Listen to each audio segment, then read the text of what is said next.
Bismillahirrahmanirrahim. Assalamualaikum warahmatullahi wabarakatuh. Innal hamdalillah nahmaduhu wa nasta'inuhu wa nastaghfiruh wa na'udzubillahi min shururi anfusina wa min sayyiati a'malina. May yahdihillahu fala mudhillalah wa may yudlilhu fala hadiyalah. Sebelumnya perkenalkan, nama saya Alia Dinartika dari kelas 12 MIPA. Jadi di sini saya akan menjelaskan sedikit tentang pengertian tahayul, bid'ah, dan khurafat. Pengertian tahayul. Tahayul adalah sesuatu yang hanya berdasarkan pada khayalan belaka, kepercayaan kepada sesuatu yang dianggap ada atau sakti, tetapi sebenarnya tidak ada atau tidak sakti.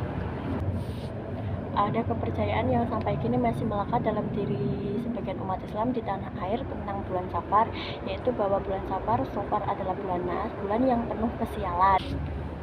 Alasannya, kata Safar berarti sejenis penyakit di dalam perut, berbentuk ulat besar yang dapat membunuh. Kepercayaan ini sebenarnya sudah ada sejak zaman jahiliyah, ketika itu mereka menganggap bulan Safar sebagai bulan yang syarat dengan kejelekan.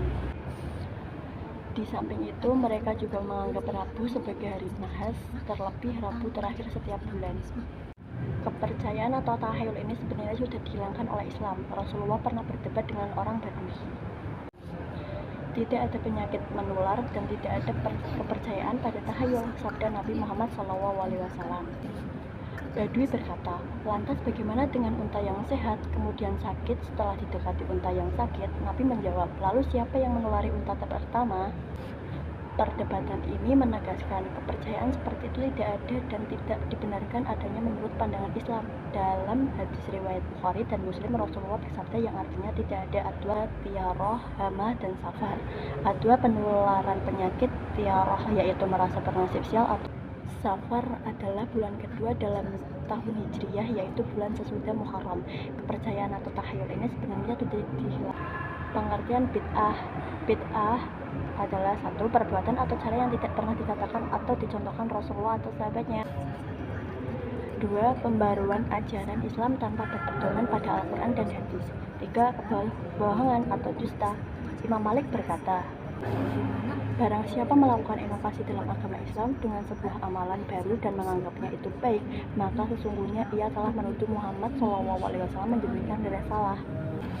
Karena Allah Subhanahu wa Ta'ala menegaskan dalam surah Al-Maidah ayat 3 yang berartinya, pada hari ini telah kusempurnakan untuk kamu agamamu dan telah kucukupkan kepadamu nikmatku dan telah kuridhoi Islam itu jadi agama bagimu. Bid'ah juga terjadi dalam bidang akidah. Syekh Yusuf Qaradawi dalam bukunya Fikih Prioritas menyatakan keyakinan yang bertentangan dengan kebenaran yang dibawa oleh Rasulullah SAW dan ajaran yang terdapat di dalam kitab Allah disebut bid'ah dalam akidah. Bid'ah mengingkari kesempurnaan Islam.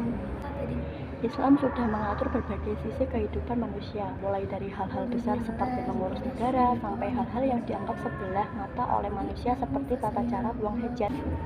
Tidak hanya kaum muslimin saja yang mengakuinya, bahkan orang kafir pun mengakui kesempurnaan Islam tersebut. Nah, yang terakhir, pengertian khurafat. Khurafat diartikan sebagai cerita-cerita yang mempesonakan yang dicampur adukan dengan perkataan dusta, atau semua cerita rekaan atau khayalan, ajaran-ajaran, pantangan, adat istiadat, ramalan-ramalan, pemujaan, atau kepercayaan yang menyimpang dari ajaran Islam. Khurafat adalah bid'ah dalam bidang akidah, yakni kepercayaan atau keyakinan kepada sesuatu perkara yang menyalahi ajaran Islam.